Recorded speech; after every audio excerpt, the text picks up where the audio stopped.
Welcome to Vermont Artists and Authors, where we interview great storytellers and artists from the amazing Green Mountain State. I'm your host, Barney Smith of Storycomic.com. We're excited to have with us the internationally acclaimed and highly talented Vermont author and poet, Erika Nichols-Frazer. Hi, nice to be here. How you doing? I'm doing great. How are you? Great. Are you enjoying this lovely July day where it's not actually in the 90s? I am. Yeah, it's nice and tolerable and cool. It's great. I know. See, and then we were mentioning. So for our listeners out there, I could tell before we started recording. I mentioned to Erika that she's probably on the second floor because of the slant of the roof behind her. I know she's on the second floor, or she's in some underground bunker. But I was guessing because of the natural light that you're on the second floor. And I am, in fact. It's cool.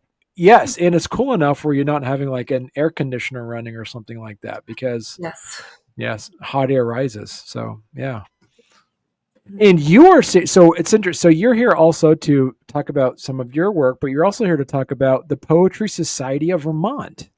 That's right. So the Poetry Society of Vermont has been was established in 1947, and the Mountain Troubadour, which is our print annual literary magazine of poetry, has been in publication since 1956. This is volume 71 that's just dropping right now. We actually have a book launch coming up on the 12th of July, so that may be after this this podcast airs. But we do have a book launch happening in Montpelier to celebrate the 49 poets whose work is in this edition. Okay. Now, talk to us a little bit about, you mentioned that the Poetry Society of Vermont came out, it was founded in 1947.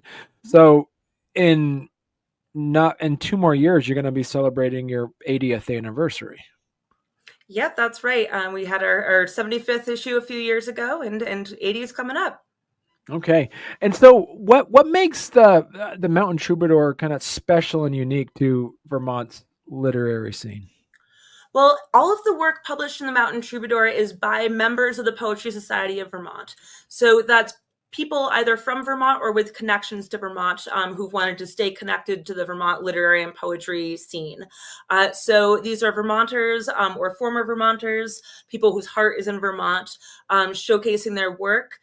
Several of them have told us that they had never been published before, that this is their first publication, which is really exciting. So, for some poets, they've never had that opportunity to share their work with others. And so it's a really wide range of work from themes, from ages. A unique thing about this issue is that the poets range in age from 16 to 96, which I think is pretty cool, that we're spanning generations of Vermont poets.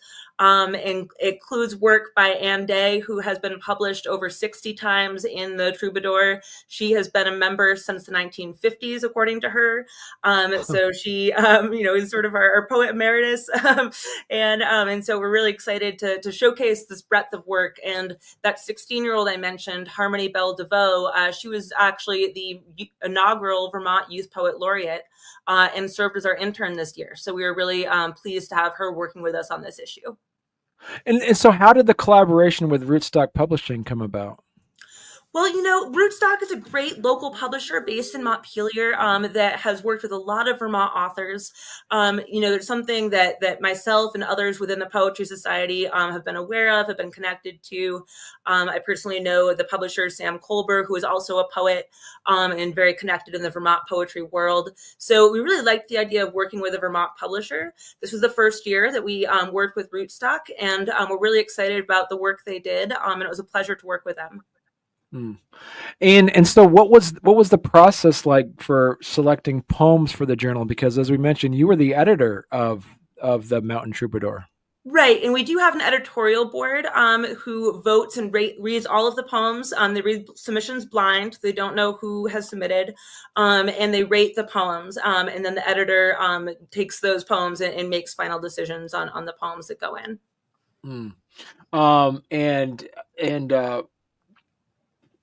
As the editor, what would you say is the most rewarding and most challenging part of curating the journal? Sure. The most challenging is selecting the poems, right? There's so many great poems, and often you have to say no to good poems because you have something similar, or maybe that poet has other poems in the journal already. There are several ways that members can get poems accepted into the Troubadour, and I will talk about that. But that's always a challenge, right? Selecting the poems from such a wonderful selection of, you know, I think we received something like 200 poems this year, right? So there's quite a few to cull through. And the most rewarding part, honestly, is hearing from the poets and communicating with them, hearing that they're excited to have their work shared, you know, hearing their stories and getting to know them through their work and as people as well. And so you started, you were the editor, you became part of it back in 2023. So you're knocking on 3 years now coming up that you've been been part of the PSOV.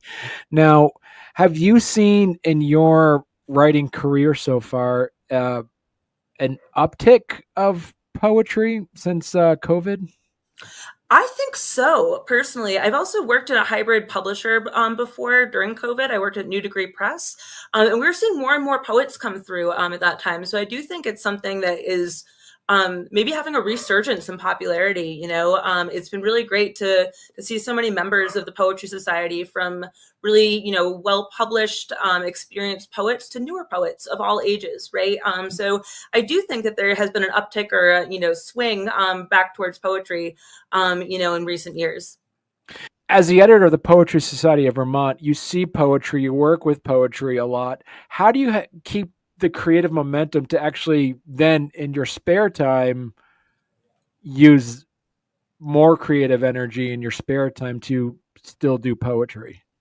Yeah, I find inspiration from our poets, from reading our poets and talking to our poets, and other folks, other writers and people in the literary sphere. In Vermont, as you know, we have such a rich literary community here, and I get energized talking to other writers and readers, you know, about literature. And often I get ideas to, you know, go home and jot down, whether it's a poem or part of a story. I write across all genres, but poetry has a special place in my heart, and I sort of think of myself as a poet first, and you know, prose writer second, even though I got my master's degree in fiction.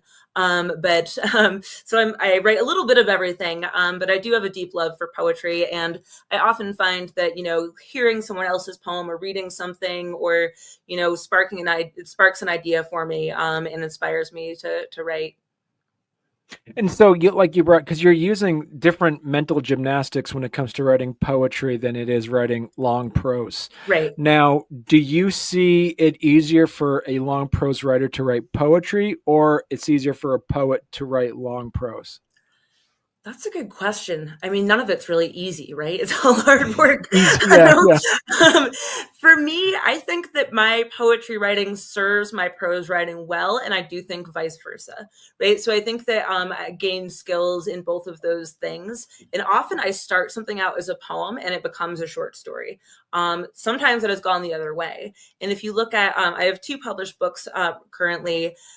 A memoir as well as a poetry collection.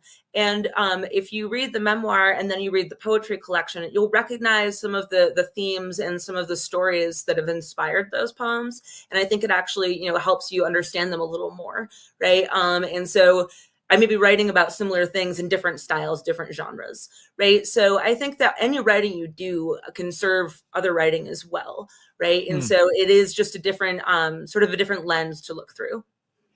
And so with the Mountain Troubadour, how do you balance elevating new voices with featured seasoned poets too? That's something that has always been really important to me, trying to give space to as many voices as possible. One of the things, so I will first just explain how the Poetry Society selects poems, because there's a couple different ways that it happens. So we do have our general submissions period, when Poetry Society of Vermont members are invited to submit up to 3 unpublished poems. We also do reprints of published poems, so they can submit 1 published poem if they'd like. We, of course, credit the original publisher or publication that published it. And so that's one way, and that's what our editorial board reads, and I read, and we make decisions on. We also have ways in which our members select poems. So we have fall and spring workshops every year. members are invited to submit poems to be workshopped. We have Vermont well-known Vermont poets facilitate those workshops and workshop the work, the poems. And members vote on their top 10 favorite poems from each of those workshops, and they end up in the next year's Troubadour. And so one thing that we did in the last few years, it previously was the top 5 poems. We expanded it to 10 to give the membership more say in the poems that went in. So that means members are selecting 20 of the poems that go into the Troubadour. And there are 75 poems in this issue. So they have a pretty good say in what goes in. And part of the thinking behind that was to give more space to different voices, right? So it's not just the same people that a select group, tends to favor or tends to, be drawn to their work, that everyone can have a say. And the idea was that it would expand and give more people space and voices in the journal. And so what do you look for in a poem when reading submissions? That's something that we've talked about quite a bit. And I have really shied away from having a set criteria that we look for, because I think everybody looks for something a little different. And that's what I value, right? I don't like to have sort of a checklist, right? Because I think that everybody's drawn to something different when they read a poem. What I really look for is kind of that moment where you just get excited about a poem, where it speaks to you. So for me personally, I really love lyrical and creative, inventive language that really sticks with me, rhythmic language. I love original imagery, right? Something unexpected that I didn't particularly, have never seen before in that way. I love poetry that really says something to me, that gives me a strong message, right? That I can walk away from and really feel something. So for me, it's less of a strict list of things, checking boxes, and more of something that makes me really feel and think and reflect in a way that I hadn't thought of before. Okay. And then I guess my next question for you then is, like, how does the editorial board then work together on the final selections? Yep. So each of the editorial board members, and we had 6 members this year, as well as myself and then our intern, Harmony Bell DeVoe from Warren. They each rated the poems 1 to 10. And so then we aggregate those and look at the top poems. And so really a unique thing that the Poetry Society does is that we provide comments from the editorial board on every poem submitted if the poet wants that feedback. So this is the first year we've actually had a checkbox on the form when they submit, would you like to receive feedback? Typically, we've always given feedback, and most folks did want it. A few folks said, no, I'm good. But for the most part, we're providing multiple comments on every single poem. So that's something a little different from most literary magazines, that we're also helping our members grow as poets and hopefully hone their messaging and have even more effective poems. What, were there any like surprise submissions this year that caught you off guard? Thinking about that.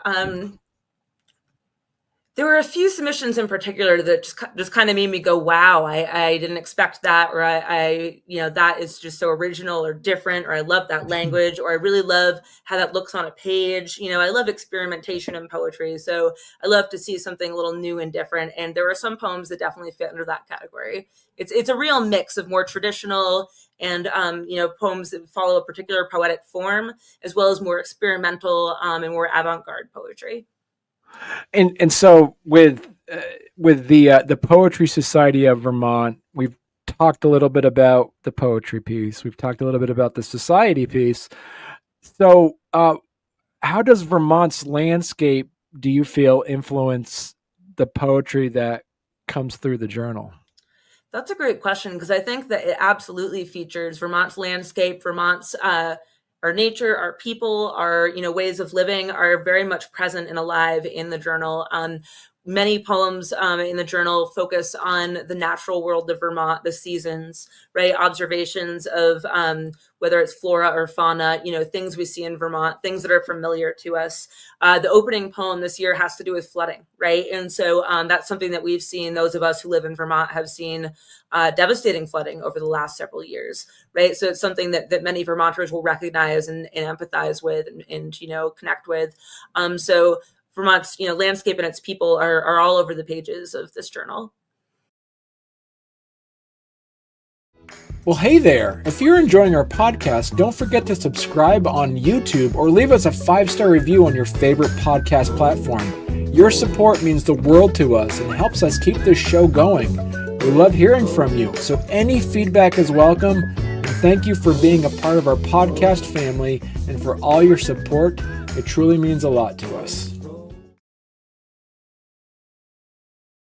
What do you hope readers can take away from this year's edition? I hope more than anything that readers can find hope and connection in these poems, can feel connected to other poets or the world, whether it's nature or anything that they find in that poem that speaks to them. I think connection is something we're missing a lot of these days. And I think that, finding that sense of hope, that sense of, looking forward to a better future, I think is in a lot of these poems. Is there a poem that you want to read to us right now? So I will read my poem that's in this edition of the Mountain Troubadour, and it's called "To the Pine Tree Looming Over the Gion River." You will fall. No fighting it now. Inevitable.